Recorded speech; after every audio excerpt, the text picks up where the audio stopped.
हर आदमी के अंदर जो कुछ रहता है उसको प्रकट करता है, अपनी भावनाओं को, अपने विचारों को।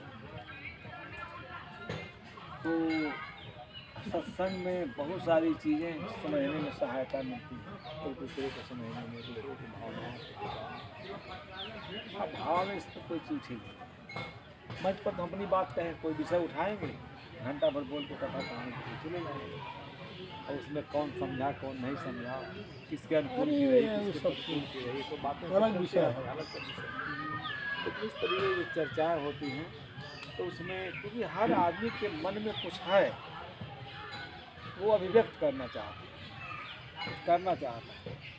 उसको अवसर ही नहीं मिलता। जैसे बहुत लोग हैं, बहुत कुछ जानते हैं, लेकिन मंच पर नहीं बोल सकते। कहना भी चाहिए, करना भी चाहिए, बहुत जानते हैं वो मंच पर नहीं बोल सकते, लेकिन इस तरीके से वो उनसे बहुत उगलवाया जा सकता है, बहुत कुछ कह लेते हैं। उनको मंच पर दे देंगे, खड़ा करा देंगे, तो उनका अभ्यास नहीं, वो बिल्कुल नहीं बोल सकते। बहुत हम लोग काँपते देखा, तो खड़ा करा दे काँपने लगते, तो लेकिन अभ्यास नहीं, ऐसा नहीं है कि बोल नहीं सकते, उसके बाद अभ्यास नहीं। अब इस तरह से अवसर मिल जाए तो बहुत कुछ कहेंगे। हाँ, अपने मन की बात है, अपने मन की बात कह लेंगे, तो दूसरे लोग भी जान जाते हैं भाई इनके मन में क्या चल रहा है। वही मैं अपनी बात कहा, चित्त में वही संसार सब पर अपने सोच।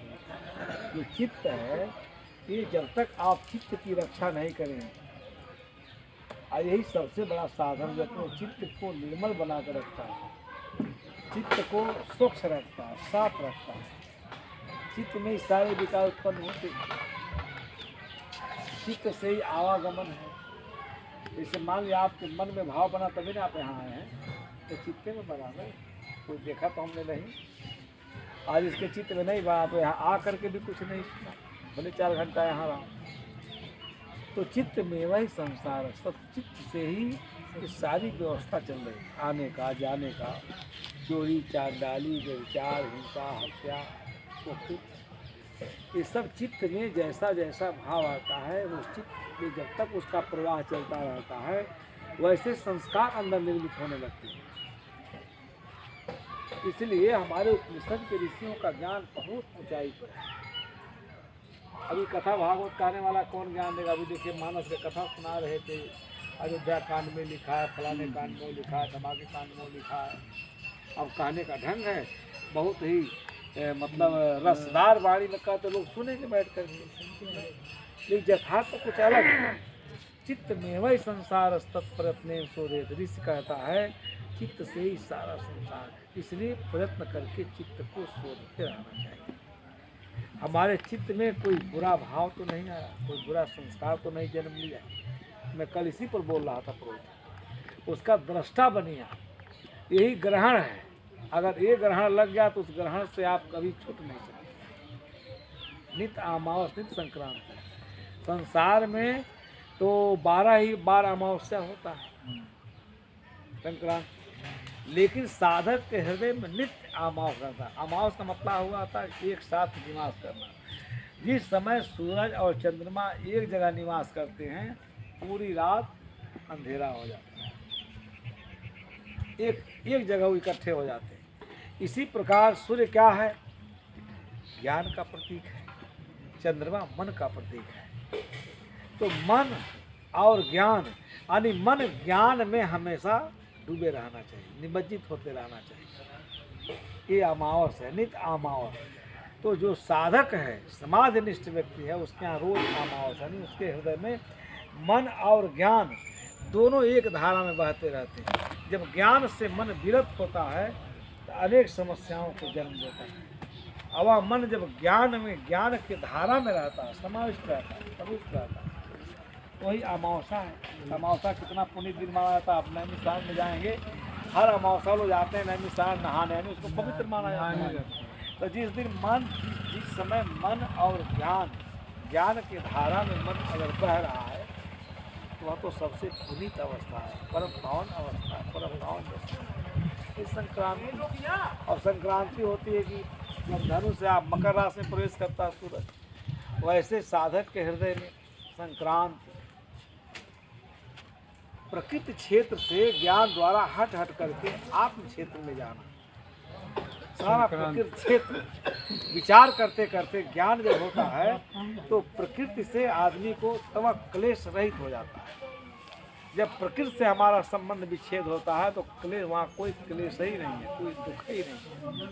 उसको संक्रांति कहते हैं। जैसे धनु से वो मकर राशि से प्रवेश करता है उसको, इसी प्रकार से प्रकृति क्षेत्र से ज्ञान होने पर हम आत्मा के देश में प्रवेश करते हैं।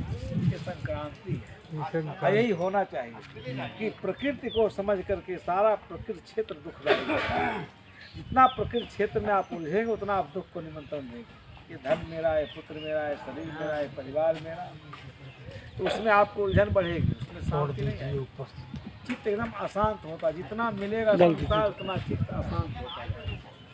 तो प्रकृति क्षेत्र से उस तरफ गमन करना, आत्मा के देश में गमन करना, आत्मसत्ता, वहाँ जाके केंद्रीभूत होना कि आत्मा की सत्ता के कारण ही सारा संसार सुंदर लगता है।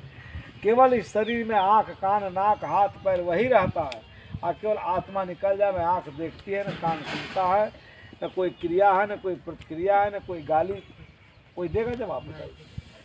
ये इस अवस्था में उच्च कोट का जब संदर्श आदमी के अंदर प्रवेश करता है तो नित्य अमावस नित्य संक्रांत, तो वो प्रकृति क्षेत्र से अपने को धीरे धीरे मोड़ता है।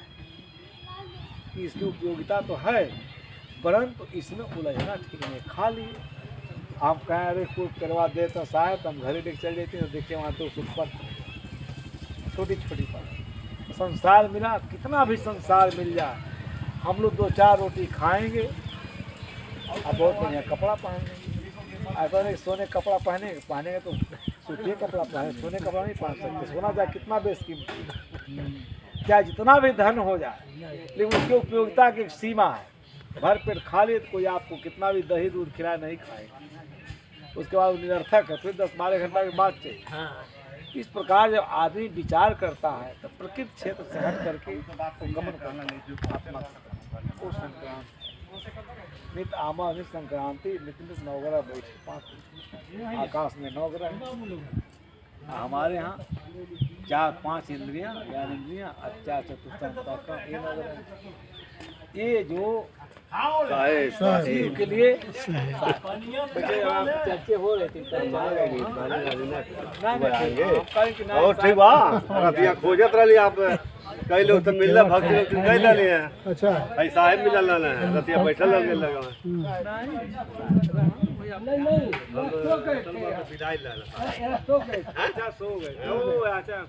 हम पूरा गोलिए खोजत रही है। यहाँ से गए हमारे यहाँ भक्ति होते तो रुकल पानी पीने और चाय वाला मगहर। हाँ कुमारी मारी गई। हाँ कुमारी मारी तो पहले परिचित लोग